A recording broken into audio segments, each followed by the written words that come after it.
Ayan, good morning. Sa wakas, dumating din tayo dito sa ating destination. Mga kapuso, ayan oh.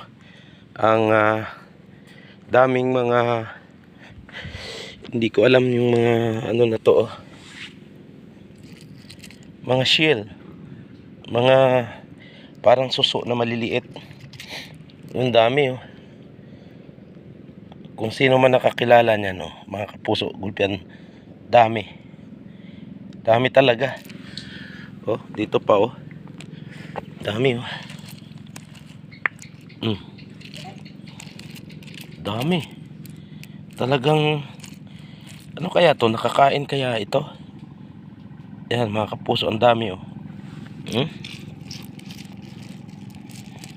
Sobrang dami. Yan, nakakain kaya ito? Ang liliit kasi niya eh. Ewan ko lang kung lalaki pa ito, pero parang ano to eh. Parang maliit na suso ng dagat, pero maliliit talaga siya. Hindi ko alam kung ito ay nakakain or hindi. Yan, ito pa nga kapuso yung ating area na pinuntahan ngayon oh. Yan. Malapit siya sa, nandito po sa ano, sa mangrove, maraming mangrove, maraming bakhaw sa Bakawan, ano? At yon parting yon do sa kabilang dako, sa kabilang dagat. Yan. Ay isla na rin yan na Bakawan.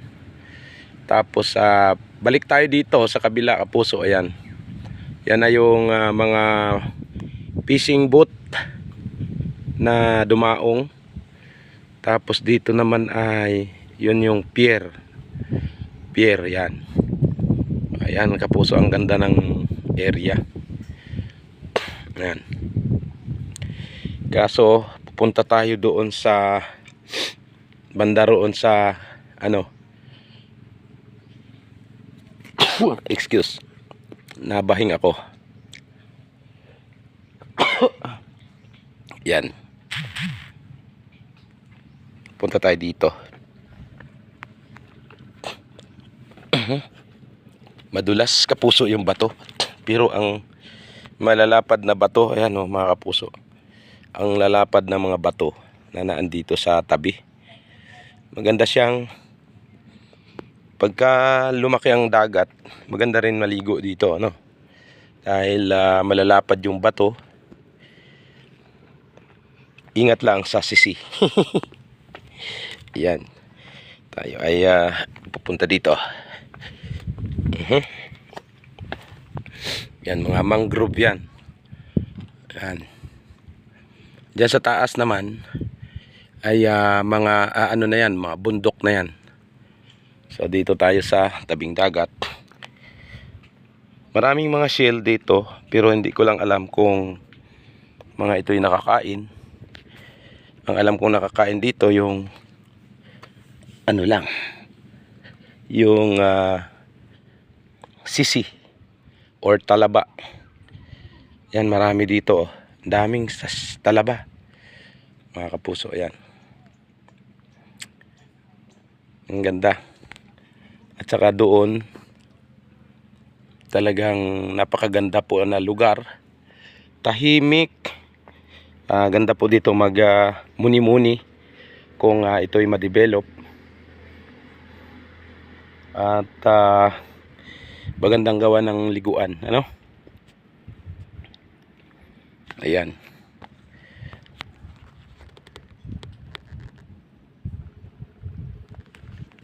Thank you so much mga kapuso ko. At tayo ay babalik ulit doon sa ating pinanggalingan. Yan, yan. Oh. Ayan oh. Yan. Mga malalapad na bato. Malalapad na bato yan. Hanggang doon sa tabi. Malalapad po talaga siya na bato. Yan. Maganda po dito palipas ng oras habang nanonood ka sa paghampas ng alon. Pagka malakas po ang malaki ang dagat at malakas po, medyo malaki po ang alon dito sa tabi. Kaya maganda rin dito manood ng paghahampas ng alon, yung mga tao na gusto na mga nature ang gusto, kaya dito din ako kasi ako'y mahilig sa nature. Yan. Maraming salamat ulit mga kapuso ko. And shout out sa lahat ng ating mga viewers and followers. And special shout out kay Brother Alan Del Mundo, Brother Rico Kataan, Norame Pabores, Delia Balbua, and